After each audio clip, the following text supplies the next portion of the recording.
The Glazers face a absolute uphill task to keep control at Manchester United. This is the RedFlex, and this is your Leeds versus Manchester United match preview. Hello and welcome to the RedFlex Live, brand new Man United channel where we do match reviews, previews, transfers, everything to do with Manchester United. What's going on, everyone? Believe it or not, after a traumatic week in football, we finally have some football to look forward to. Leeds versus Manchester United. And if this game is even half as entertaining as the last one, we're going to be in for an entertaining game. And I know Manchester United don't like to give us fans an entertaining game. They like to give us a win, but they don't like to give us entertainment. But let's see what kind of game we see at Ellen Road. But there's only one place to start, Harris, and I think we all know what that is. Some, should we call them, disgruntled Manchester United fans made their way to Carrington for training yesterday. And I mean, Harris, what are your thoughts? I mean, protesting against the Glazers, obviously that's nothing new, but do you think the fans, us fans, we can get change in terms of booting the Glazers out by doing this? Is that the right way? Difficult, isn't it? I mean, yeah, there is pressure you can put on protesting. I don't know if we're going to be covering that tomorrow. We might have some exclusive footage of that, but it's a difficult one, isn't it? I mean, end of the day, they're the owners. They could, the fans can do what they want, but the Glazers can still keep control of the club. I mean, I've got a lot to say about this, but obviously I know, we don't want to make it a long show. I mean, for me, no, let's hear it. Let's lay it on me. I mean, I'm not on this bandwagon of this ESL out and it's bad for football and all this. I'm just not on that bandwagon. And why is that? I think everybody wants to know why. You got to give us a little bit more meat on the bone than that.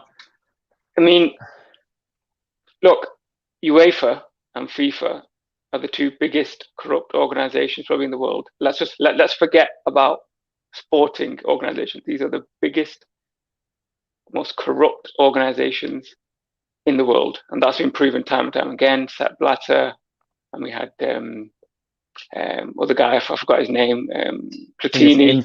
Infantino, I think he's the guy that's in charge of UEFA now. He's as corrupt as anyone else as well. Platini before him had some dodgy showings and some dodgy dealings with stuff. These guys, it's just an absolute joke. It's a lesser of two evils. I think John Barnes put it most eloquently in TalkSport. If those of you want to Google it, how he put it, he just basically said, look, it's a lesser of two evils. UEFA and FIFA are just as bad. It's just that the owners, because they didn't communicate it properly, because they didn't, engage with people, because they didn't quite get the format right. If they'd engaged with everyone, if they'd come out with a different kind of slant on it, where they got the fans on board and said, look, yeah, we need to get rid of this, this Champions League new format is a joke. It's going to be tough for the players. Went on that angle and engaged everyone. And obviously, did base the league on sporting merit. I think it could have actually worked and gone through, because look, the biggest issue that all the pundits had and everyone was talking about was how can there be 15 teams in there permanently and only 5 on sporting merit? Well, guess what? The original Champions League format, which was subsequently changed, had the standard 36 teams, but 4 of them had nothing to do with sporting merit. 4 of them were based on their Champions League coefficient. So you tell me, how is that any different for this kind of Super League? I mean, obviously yes.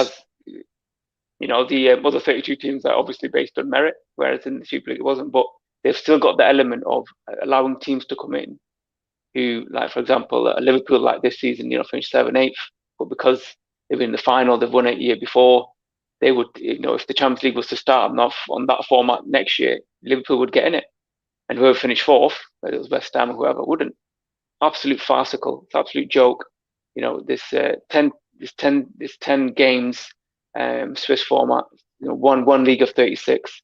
For those who don't understand it, basically it's one league of 36. Everybody plays 10 games on the Swiss format. I don't know how that's worked out, whether it's based on seedings and all that kind of stuff. The top, I think it's the top 16 kind of qualify automatically for the next round, and the other 16 go into some sort of playoff. No idea whether it's a 2-leg playoff or kind of what have you, but it's all means more games, more money for UEFA, and blah blah blah. So for me, it's an absolute joke. You've got 10 games which are just guaranteed to everyone. Then you've got another set of God knows how many games, up to could be up to another 6, 7, 8 games. So that's 18 games, 20 games. For me, it's a no-go. The format as it is how it should be, and I'm just totally against it, Qasim. Yeah, MZ has just got in touch as well, saying Ramadan Kareem, Ramadan Mubarak to you as well, MZ.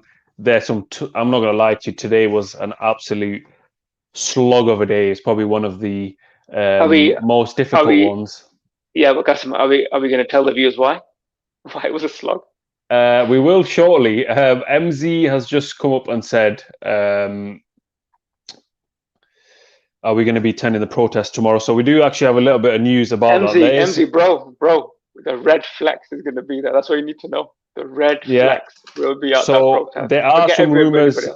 There are some rumors circulating that there will be a protest at Old Trafford at 3 p.m. tomorrow. There's slightly some inconsistencies with that, obviously, on social media, depending on what channels and pages you follow. There is one penciled in on the 2nd of May against Liverpool as well. But RedFlex sources understand that there will be a protest tomorrow at Old Trafford at 3 p.m. And we would like to confirm for everybody that's watching that the RedFlex will be live and exclusive from Old Trafford tomorrow, covering all of all the action, all the fallout from Old Trafford. So that's something to look forward to tomorrow. But one last thing before we do actually move on from this topic is one thing that I've actually realized is when the Glazers actually thought that they were going to join the Super League, obviously everybody knows all the facts around it in terms of the American owners, and it's quite similar in America in terms of the rich get richer and the poor get poorer, and they've got the college football as a kind of a feeder situation for the NFL. But do you think they even realized that all these extra games, what kind of impact it's going to have on their own players in terms of the players that are at Manchester United, the additional injuries, the additional stress, the additional travel arrangements? Do you think that even crossed their mind for a second? Of course not, man. They're not. I nearly swore there, but you did, but I think everyone's all right with it. I did, yeah. They're just. You're a new man now. You're a new man, Harris. And plus it's past the watershed, so yeah, it's all good. But they're not bothered about that, man. They're just not bothered about the money. For me, the big mistake they made was engagement. Apparently, Woodward, the saint that he is, you're the one who takes the moral high ground. That's the funny thing, actually. Supposedly, because he didn't want to go through with it. He didn't agree with it. If you actually look at the UEFA actual president saying he was the first guy that he's been involved in it since day one. Day one, apparently, yeah. So who do you believe though? They're both liars for me. They're all liars. No, they are. They are both liars. But I'm not going to believe Ed Woodward for sure. He is. To be fair, though, if there's one thing that he's good at, and that's making money for Manchester United. So if Manchester United can make money, which they could have with the Super League, then he's going to be there. He's going to be the first one there in his suit, and he'll be there ready to shake the deals, cross the T's, dot the I's. So he's going to be there. But obviously, Super League has dominated everybody really in terms of fans, in terms of pundits, in terms of media, in terms of narrative, in terms of propaganda. But one thing we're forgetting. What's your thought on it, man? What's your thought on it? Give me a minute. I think obviously I did a video about it the day before in terms of who is the saviors really. And to be honest with you. Yeah, but now that it's sunk in and you've had a bit more information to digest, have your views changed on it or? I Because obviously it think was a passionate rant. It was a very passionate no, rant. it was very passionate, and I'm a passionate guy, as you know, Harris. I'm very You are passionate. indeed. You are indeed. I The know that thing firsthand. is, Yeah. the thing is, the thing is that I also listened to Talk Sport, Mm. where a fan came on and actually said that we, as fans, sold our soul in 1992 when the Premier League actually I was agree with that. created. I So agree with that. the fact is, Sky Sports, BT Sport, everybody that can't get their hands on the pie, i.e., the Super League, they're gonna kick up Got a fuss, agenda. and Yeah, they got they agenda. Of kicked course up they a have. Yeah. fuss. And obviously, this is nothing to do with like Gary Neville or Rio Ferdinand. Obviously, they're passionate guys, and they were Yeah. speaking their mind, and what they were saying was correct. But the actual companies themselves, they wanted a piece of the pie, and because they can't get a piece of the pie, they're going to kick up a fuss. But UEFA, even though they're as fraudulent and as corrupt as anyone else, they at least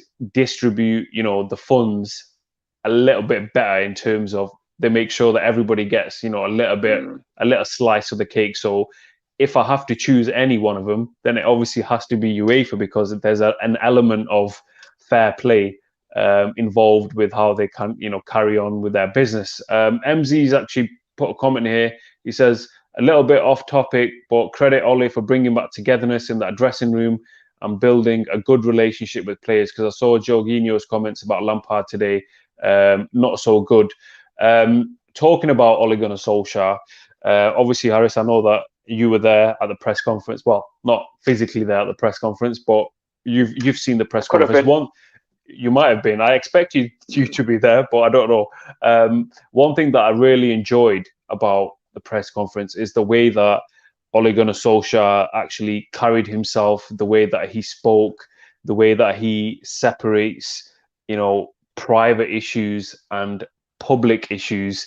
I really enjoyed that. It reminded me a little bit of Sir Alex Ferguson, and I know that's quite an easy comparison to make because obviously Solskjaer played for Ferguson, but I really like the way that he carries on with his business. And I mean, what's your thoughts? I mean, with his press conference, obviously, I know he's talked about the game as well, but just about the way he's handled it, what was your thoughts, Harris? Yeah, I think it's kind of helped us the fact that it was, the news literally broke at the end of our game, and there wasn't much information for Lufthansa after the game, and then obviously we've not had a game, so it's been a week. We've let everybody else do the talking. Solskjaer didn't. He wasn't obliged to do an interview until today for the pre-match, so I had a chance to digest it all, have all the information, and yeah, it was very well spoken, very calm, like he always is. He didn't get too personal about it. He didn't kind of attack the owners or anything like. It was fairly neutral, like he tends to be. And it's kind of it's the sort of behaviour that I'd expect from a Man United manager. Yeah. So well done, Ole. Just before we carry on with the press conference for the Premier Chelsea boys that have been on the RedFlex as well, and MZ talking about the Jorginho comments. I actually don't know what he's actually said. So if you just let us know in the comments what actually those comments were, I'll be interested to know what he's actually come out and said. In terms of the press conference, what did he say about Rashford? Is he fit? Did he train? Apparently, he's not fully trained, but he's going to be training tomorrow. He said. Yeah. So that guy needs a rest, man. I don't know. Forget the Leeds game, man. Just bring him back for the Europa League. I don't understand. What is he going to do? I don't think we're going to need him. We've got James, we've got Greenwood, Cavani. I think that that's enough. Pogba, Fernandes. That should be more than enough. But obviously, the way Leeds play, it would suit us to have two really quick players. But I don't think Rashford not being on the pitch is going to affect the outcome of the game. But yeah, going back to the press conference, I think everybody else is pretty much fit. I think Baye's trained now, so his quarantine's finished. Is he going to play? Doubt it. I think he's kind of got his favourite partnership, hasn't he, with Lindelof and Maguire, and they both had a week off, so very unlikely Baye's going to play. Even though Van der Beek's been in form again, he's not going to start, is he? So yeah, I think we can nearly pick the team, which we'll probably do in a minute or two, won't we? So the Premier Chelsea boys, nice one. I think MZ's come in as well and told us what he's actually said. So let's actually share it with everyone. So he said Lampard wasn't ready for the job and made mistakes, which is true. But don't need Jorginho of all people saying that. I think MZ's obviously come. He said something similar in terms of what he said. Hamas as well. What's up with the vest? Wait, where's that gone? What's Rambo. up? Yeah. With the vest? Mr. Rambo. You know what, man? It gets hot on Hamas, man. It gets hot keeping the rosa, man. So I've got to let all that heat out of the body. I've got to let it out. So yeah, that's pretty much the reason for it. So just going back to what MZ and the Premier Chelsea boys as well said in terms of the players coming out and kind of, he's put Lampard under the bus there, really, hasn't he? But that kind of thing we don't really see at Manchester United, which I'm so happy about, man. Like when Mourinho was there was so much like unrest and, you know, players coming out and saying, you know, whatever they're coming out with, or this isn't right, that isn't right, or the media will come out and say there's reports of unrest. And I think with Solskjaer in charge, that has kind of been put under the carpet. And like I said before, Solskjaer has really kept personal and, you know, business issues very, very separate. Would you agree?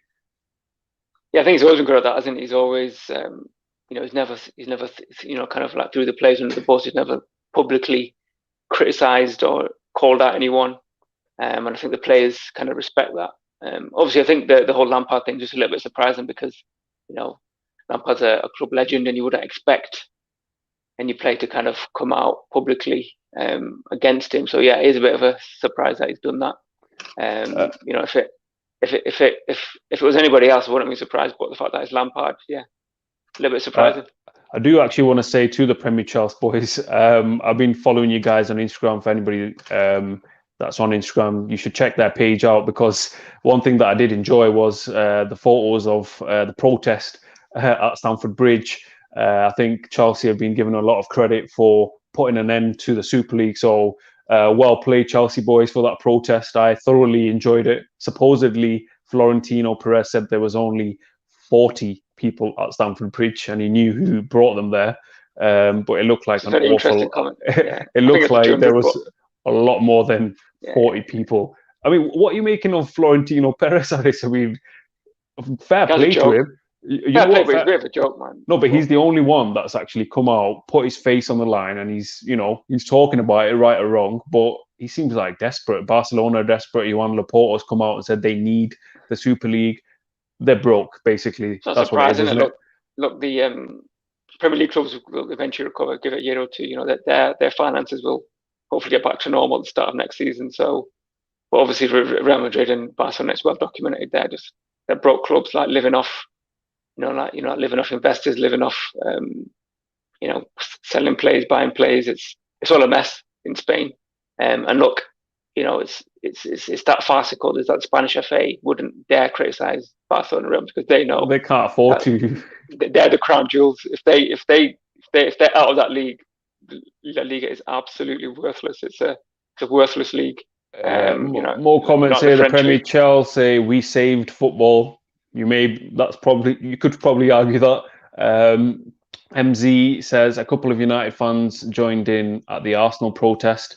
I watched clips of that on YouTube as well. That was good to see. Obviously, like I said before in the beginning of the show, there are, I'd call it RedFlex sources telling us that there will be a protest at Old Trafford tomorrow at 3 p.m. and the RedFlex will have full coverage of that protest, live and exclusive. There's other reports circulating as well that there will be a protest on the 2nd of May, Manchester United versus Liverpool. And if that is the case, obviously, we will bring you full coverage of that on the RedFlex. Just before we wrap up, Harris, looking at the table, obviously Leicester won. I think it was yesterday. They played West Brom 3-0. I think there's no point of a discussion in terms of whether United are going to finish in the top 4. But if City slipped up against Aston Villa, I thought United could, crawl their way into some sort of a bit of a title challenge. But that's pretty much gone. But how important is the game against Leeds tomorrow? Yeah, even if it wasn't about finishing in the top 4 or whatever, Leeds is Leeds, isn't it? That rivalry, I know it's kind of diminished over the years because they've not been in the league, and obviously, they're not quite at that level yet. top 6, top 7, top 8 level, whatever you want to call it. But it'll be an entertaining game. It's not going to be a boring game, so it's not going to be one without instant, one without goals. So it's one to really look forward to, and it's always good to get one over the White Roses. I mean, obviously, there's links between Leeds and Man United depending on what age group you fall in. Rio Ferdinand, Alan Smith. Every time somebody says Leeds to me, Harris, you know what goal Cantona, it reminds me of? There's Tony a Cantona, Tony Yeboah, Yeboah with an absolute scorcher off the crossbar. I always remember it. Much of the Premier day, League goals of all time. One of the best Premier League goals of all time. MZ says, the only positives that came from the Super League is Woodward's resignation and the unity of all football fans, especially England. That was a very good point, because I think Solskjaer mentioned it in his press conference as well, how the football world has united. And obviously that ultimately led to the demise of Ed Woodward as a Man United employee. Very quickly, Harris, anyone that you've got your fancies on in terms of replacing him? Because I heard rumours that Richard Arnold, who's basically Woodward's second-hand man, is probably the favourite, which I don't think is going to bring much change to United. But Edwin van der Sar's name obviously comes out. Would you want to see that? I think they've already made their kind of footballing kind of acquisitions, haven't they, with Darren Fletcher and Murto. So I think this guy's going to be more on the kind of financial side, isn't it? So yeah, I wouldn't be surprised if it is someone who's worked under Woodward, to be honest. Can't see it being a football person, because I think they've already made those kind of acquisitions. I think the fans would love big Edwin van der Sar to come. Yeah. Maybe we could get him in goal. Maybe he could have a little an appearance at the end of the season. If Peter Cech, Premier Charles boys, if Peter Cech can make a comeback, then why not Edwin van der Sar? Premier Charles boys have said the pride of Ghana, big Tony Yeboah. Yeah, Premier League legend him. Get him knighthood. Get a knighthood for him. Indeed. MZ, bring in Edward 100%. Love United, hate the Glazers. So yeah, just before we wrap up then, Norris, it's that time where you're going to tell us a prediction and it's not going to come out, and then you're going to look foolish. So what prediction are you to be honest, I've been pretty close last few games. I said 2-1. Close, but you've got to get one though. You do one. Yeah, thank God. I mean, this is I can't see this being a low scoring game. Scott McTominay with a hat trick tomorrow. Could be. I'm going to go 4-2 Man United. Wow, 4-2 Man United. MZ says, can't wait to see the tribal chief out there tomorrow. You know what, MZ? I'm glad you said that, because between the brothers, our older brother Usman, he claims to be the tribal chief, the head of the table. Here we go. Are you gonna? There is only. I'm not going to slander him. I respect Ussi for everything he's brought to the table, no pun intended. But I am the next in line, the tribal chief, the CEO, the CEO of the RedFlex. The next in line. The next in line. I think Harris probably wants in the lineage, in the Ahmed bloodline. I'm due to be the next one in line, but I think Harris wants a piece of that slice as well. It's just like the European Super League here. Everybody wants a slice of the RedFlex cake within the brothers. They do indeed. But any final words, Harris, before we wrap up? No, I think it's just it's nice to focus on the game. This whole ESL stuff kind of dominated proceedings, and it just seems ages ago since Man United last played. So something to look forward to. Hopefully, it'll be a really good game, and it'll be a good win for Man United. Yeah. So that pretty much wraps up your Leeds versus Manchester United match preview. I'll get very quickly last comment in here. MZ says it's going to be 3-2. If it is the first time that you're watching the RedFlex, make sure you do like, comment, share, and subscribe. And I just want to remind everybody that the RedFlex sources understand that there will be a protest at Old Trafford tomorrow at 3 p.m. And if that does go ahead, the RedFlex will be providing you with full coverage of that, live and exclusive from Old Trafford. But that wraps it up. Thank you very much for watching the Leeds versus Manchester United match preview. And we will be back for the match reaction as well. And make sure you check out our Instagram and YouTube page to keep up to date with our live Old Trafford coverage tomorrow. Thank you very much, and we will all see you again soon.